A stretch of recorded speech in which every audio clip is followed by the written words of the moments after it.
I don't care who you are. Life is going to knock you down.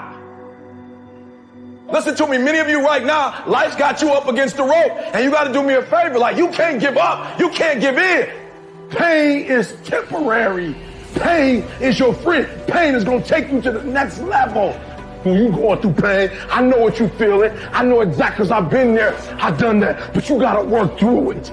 And the reason why most of you are not successful is because every single time stuff not going your way, you give up, you quit, you let go, and people feel weakness. They feel it.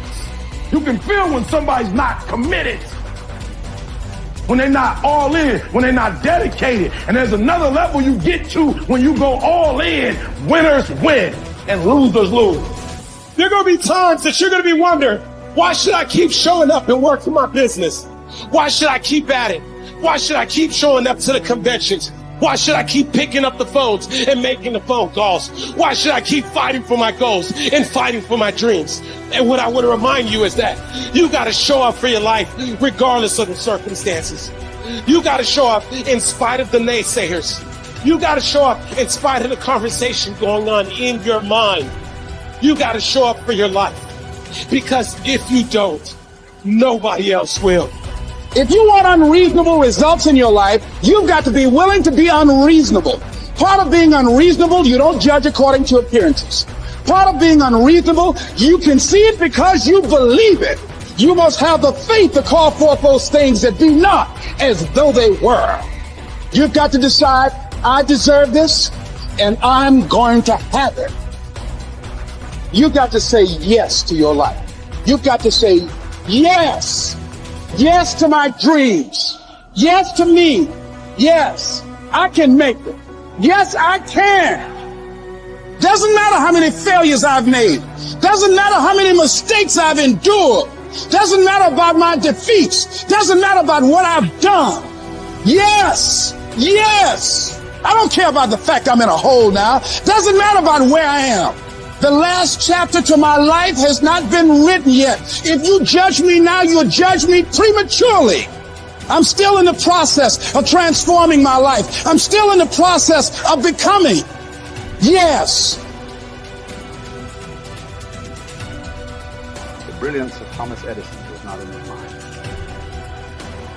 It was something much more ordinary and often much less respected. I've got no imagination, he once said. I never dream. I've created nothing.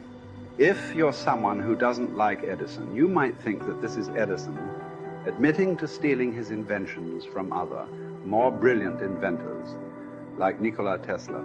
Not quite, but he did readily concede that most of the credit belonged to something other than his brain. The genius hangs around his laboratory day and night, Edison said. If anything happens, he's there to catch it. If he wasn't, it might happen just the same. Only it would never be his. What he's talking about is showing up. The incredible, underrated power of clocking in every day, putting your ass in the seat, and the luck this seems to inevitably produce. Edison lived in his laboratory and never missed a day. Like Gehrig, even when he was sick, when he was tired, or when visited by tragedy or disaster. The modern conveniences we can trace to his lab den owe far more to his body than his brain, to the compounding power of consistency rather than sheer brilliance. It wasn't about inspiration. It was about getting to work, show up and try. Get on the treadmill, pick up the violin, script out some sequence, reach out to some clients, read some reports, lift a couple weights, jog 1 mile, cross one thing off the to-do list, chase down a lead. It doesn't matter what it is. All aspects of our life benefit from this circumscribed kind of living. Just as long as you do something every day, that is the important thing. Show up. When you're tired, when you don't have to, even if you have an excuse, even if you're busy, even if you won't get recognized for it, even if it's been kicking your ass lately, once something is done, you can build on it. Once you get started, momentum can grow. When you show up, you can get lucky. Is this still hard? Yes. But the good news is that because it's hard, most people don't do it. They don't show up. They can't even do one tiny thing a day. So yes, you're alone out there on the track in the rain. You're the only one responding on Christmas. But having the lead is, by definition, a little lonely. This is also why it's quiet in the morning. You have the opportunities all to yourself. Don't worry about setting any records. Just report for duty. No excuses. And here's the irony. This is also a way to break records. Consistency is a superpower. Day to day, willpower is incredibly rare. Lowell Gettrig was a solid position player and a good hitter. But his success really was rooted in the fact that he didn't miss many days of work. It's quite likely that had he continued at his normal pace and not been stricken with R's, that he would have put up career numbers that surpassed Babe Ruth. Gettrig wasn't just able to show up despite injuries and fatigue. He also had to push through ennui, doubt, and just plain not feeling it. He had slumps like we all do, but he also understood what they meant. As a minor leaguer, he had struggled at the plate and thought about quitting. The Yankees' owner sent down a scout to walk Gehrig through the very basic math of a batting average. A good hitter hits 300, and hitting 350 is terrific. Hitting 400 is almost unheard of. What does that translate to? Missing on 6 tries out of 10.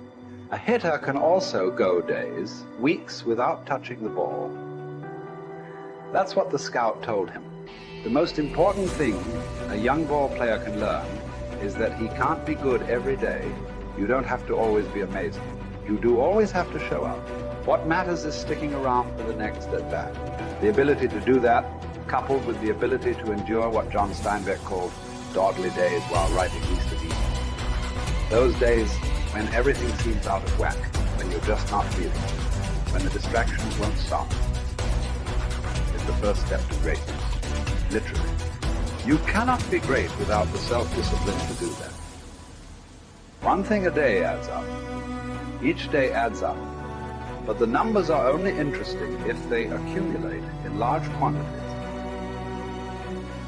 You guys that are just getting started, you're not going to start right here. You're going to start down there, probably in another city, another town. I grew up in Lake Charles, Louisiana, no money, raised by a single mother. I was in debt at 25 years old. First thing that I had to do in my life was not learn a new skill. First thing I had to do to get my life moving in the right direction was self-development. It is vital. It was vital for me that I improved myself and I could start depending upon me. I had to show up every day with some rituals, some disciplines, and start getting myself to trust me, not trust others, but trust myself to do the right thing every day. One of the things that I started doing was beating the sun up every morning. I'm going to beat that sun up every morning so that I have the discipline and the control over my life. So I knew, hey, before that thing pops, I'm going to pop. I'm going to get out of bed, depend on myself, get up at the same time every day. And for me, that time, regardless of where I was beat that sun up. No matter where I am, I'm going to beat that thing up. So it gives me a sense of control over my own life. Second thing,